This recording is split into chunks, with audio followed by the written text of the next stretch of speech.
Video and कैसे हैं आप सभी लोग। Hope so everybody is doing good in their lifes and today is 2 October, Swachh Bharat दिवस जिसे हम कहते हैं या गांधी जयंती। आपके जन्मदिन अवसर पर हम सभी को हार्दिक शुभकामनाएं। उसी के साथ साथ आपका मोहनदास करमचंद गांधी से महात्मा गांधी तक का सफ़र बहुत ही सराहनीय और बहुत सारे लेसन से भरा हुआ रहा है, जिससे हमने बहुत सारे लेसन्स को लिया है। इवन हमारे जो कॉन्स्टिट्यूशन में है वहाँ पे अबोलिशन ऑफ जो अनटचेबिलिटी है वो भी यहीं से महात्मा गांधी जी की ही शिक्षाओं में से एक है। तो कैसे ये आगे बढ़ते हैं स्वच्छता के लिए और कैसे इनका एक इम्पॉर्टेंट महात्मा गांधी जी का इम्पॉर्टेंट एस्पेक्ट रहता है स्वच्छता, क्लीन इंडिया, वो कैसे बनता है, ये आज आपको मैं एक ब्रीफ संक्षेप में बताने की कोशिश करूँगी। तो चलिए उस पर रोशनी डालते हैं। तो होता क्या है कि इसमें जो महात्मा गांधी जी होते हैं वो हमारे जो पार्शली यू कैन से कि सत्याग्रह पे भी उनका फोकस था। उनका फोकस अहिंसा जिसको हम नॉन वायलेंस कहते हैं उस पर भी रहा। उनका फोकस खादी पे भी रहा, जिसको हम खादी उद्योग भी कहते हैं, कॉटन इंडस्ट्री भी जिसे कहते हैं हम, Indian cotton industry, textile, right. But उसके साथ साथ उनका एक जो सबसे स्ट्रॉन्ग ओपिनियन रहा और नेशन को जो कॉन्शियसनेस है हमारी, जिसको वो चाहते थे कि हम जागरूक हों, हम अवेयर हों, that was about public sanitization, the cleanness of India. Gandhi ji का एक विज़न था, ड्रीम विज़न था विलेजेस को लेके, जिसमें कि वो चाहते थे कि जो हमारे इंडियन विलेजेस हों वो एकदम से जिसे कह सकते हैं परफेक्ट सैनिटाइजेशन के साथ हो।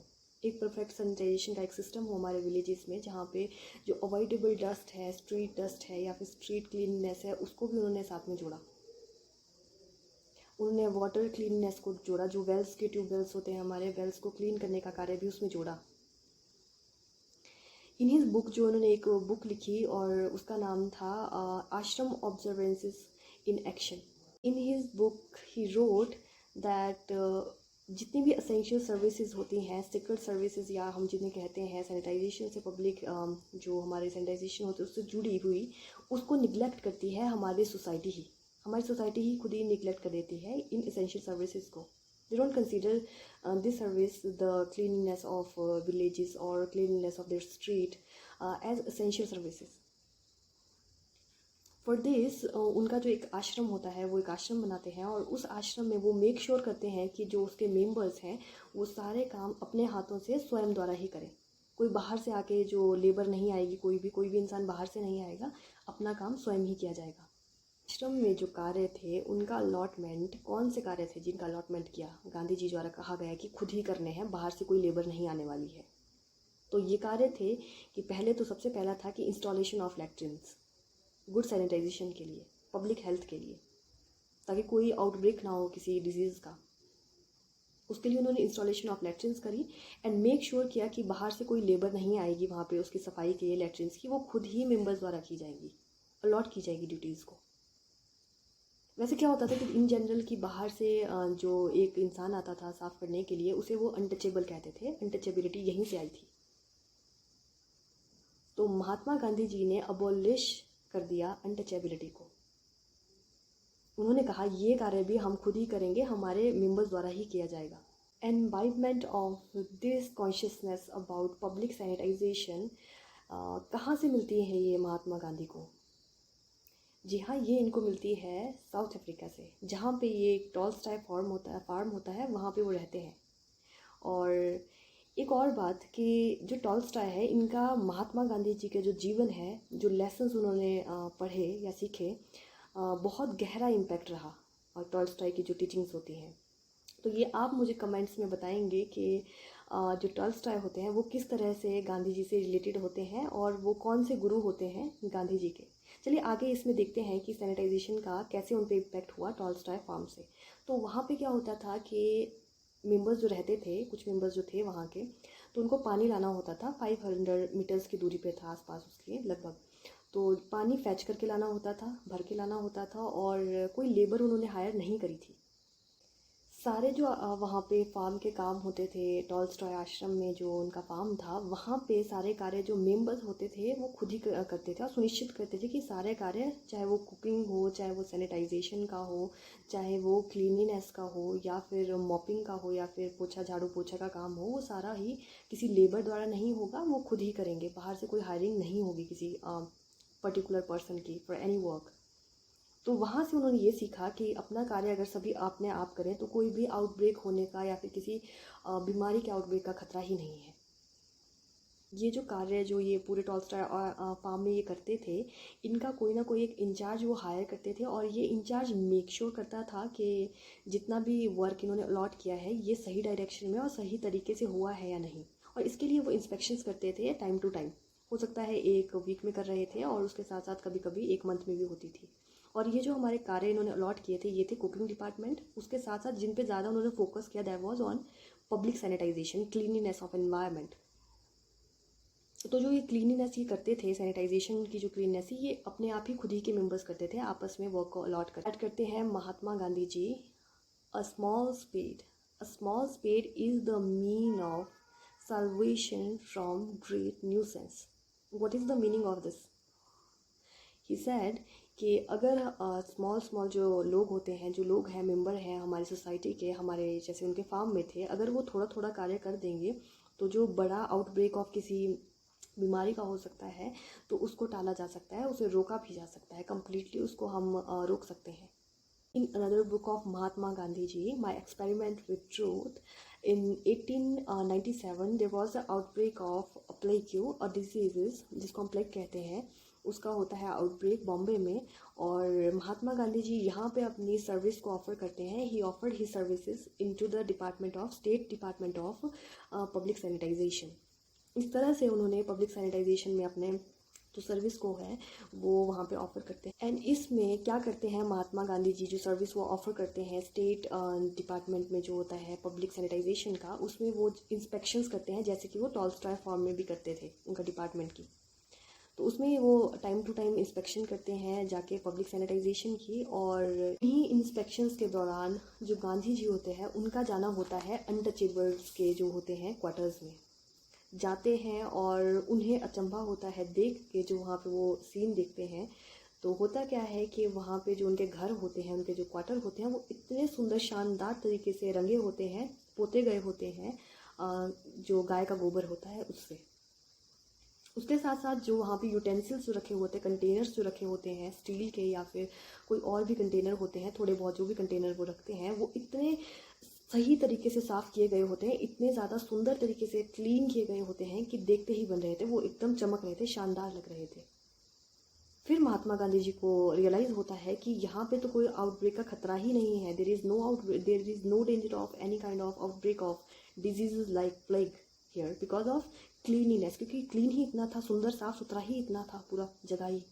There he found that there was no fear of outbreak of any kind of diseases because of the cleanliness the untouchable quarters were having, and they were maintaining, the untouchable people were maintaining that cleanliness there. The standard was very high. And for his जब वो जाते हैं दूसरी जगह, एक वैष्णवा हवेली में जाते हैं उसके बाद, और देखते हैं, अचंभित होते हैं और बहुत पेन में, ग्रीफ में जाते हैं, सॉरोफुल हो जाते हैं वहाँ की अनक्लीनलीनेस को देख के, अस्वच्छता का देख के। वहाँ पे जो वैष्णवा हवेली होती है, सोचते हैं कि वर्शिप का प्लेस है और कितना गंदा रखा है, यहाँ पे तो पक्का पक्का कोई ना कोई बीमारी का आउटब्रेक बनेगा ही, क्योंकि सफाई ही नहीं है। Gandhi ji knew this thing, that in our Samritis has laid a great emphasis on both inward and outward cleanliness. क्या मतलब है ये कहने का गांधी जी के? हमारे समृतिज में, हमारे शास्त्रों में ये बहुत ही अच्छे से लिखा गया है, बताया गया है, दर्शाया गया है, जताया गया है कि क्लीनिनेस सिर्फ सोल या स्पिरिट की नहीं होती है। क्लीनिनेस उसके साथ साथ हमारे इन्वायरमेंट की, जहाँ पे हम रहते हैं, वहाँ का भी होना बहुत ज़्यादा ज़रूरी है। हमारे इनवर्ड, हमारे आंतरिक जो क्लीननेस है उसके लिए, क्योंकि अगर हेल्थ इश्यूज़ आएंगे, बाहर की क्लीननेस है ही नहीं, आपके इन्वायरमेंट की क्लीननेस है ही नहीं, तो हेल्थ इश्यूज़ आएंगे, outbreak of any kind of disease बहुत इजीली होगा। इसी के साथ गांधी जी को रियलाइज़ होता है कि जो हमारे विलेजेस हैं, the people in village living in the villages are not acceptable to the sanitary cleaning. जो वहाँ के जो विलेज के लोग होते हैं वो जो हमारे सैनिटरी, हम जिसको क्लीनिंग कहते हैं, उसमें बिल्कुल भी इंटरेस्टेड नहीं होते हैं। They don't consider it as a work, as their work. For that reason they hire a person who was untouchable according to them, जिसको हम अनटचेबल कहते हैं। उस इंसान को वो हायर करते हैं अपने घर पे जो होता है क्लीनिंग के लिए, ये पब्लिक सैनिटाइजेशन के क्लीनिंग के लिए या सैनिटाइजेशन की क्लीनिंग के लिए। गांधी जी ने वॉलंटियरिंग करना स्टार्ट करा अपने द्वारा और कुछ वॉलंटियर्स को अपने साथ जोड़ा और एक अवेयरनेस को, एक धारणा जो परसुआजन होता है पीपल का, धारणा होती है विलेज पीपल की, उसको चेंज करने के लिए कार्य में उनको सम्मिलित किया अपने कार्यों में। जैसे कि उनको बताया कि रोड्स को क्लीन कीजिए, रोड्स को बनाइए। गांधी जी ने वेल्स क्लीनिंग के लिए कहा, वाटर क्लीन करने के लिए कहा, अपने द्वारा ही स्वयं के वॉलंटियर्स जो होते हैं गांव के ही कुछ वॉलंटियर्स के साथ मिल के करने के लिए। लेकिन इसके साथ साथ गांधी जी ने ये सेंस कर लिया, ये रियलाइज़ किया कि there is a very strong relationship, strong bond between the poor sanitization and the untouchability. ये बहुत ही उनके लिए एक शौक था जो उन्होंने रियलाइज़ किया, ये जो पुअर सैनिटाइजेशन है ये क्यों है। इसमें उन्होंने फर्दर ऑन जब आगे वर्क किया और इसमें रियलाइज़ किया और इसको धारणा को चेंज करना चाहा विलेज के पीपल की, तो काफ़ी उनको दिक्कतें आई इसमें। Why Gandhi ji face this difficulty during the awareness of public sanitization in villages and this untouchability bond with poor sanitization, public sanitization. Because जो लोग होते हैं उनकी धारणा ये पहले से ही बनी होती है कि ये कार्य हमारा नहीं है, ये कार्य जो है पब्लिक सैनिटाइजेशन का, ये किसी पर्टिकुलर पर्सन का है, विशेष समुदाय का है, जिसमें कि वो उन्हें अनटचेबल्स कहते हैं। लेकिन बाद में गांधी जी ने इसका अबोलिश किया, इसको बिल्कुल नकारा, सिरे से नकार दिया, ये कह के कि ये सिर्फ इनका ही कार्य नहीं है, ये अनटचेबल्स का कार्य नहीं है। Gandhi ji in this way abolished untouchability.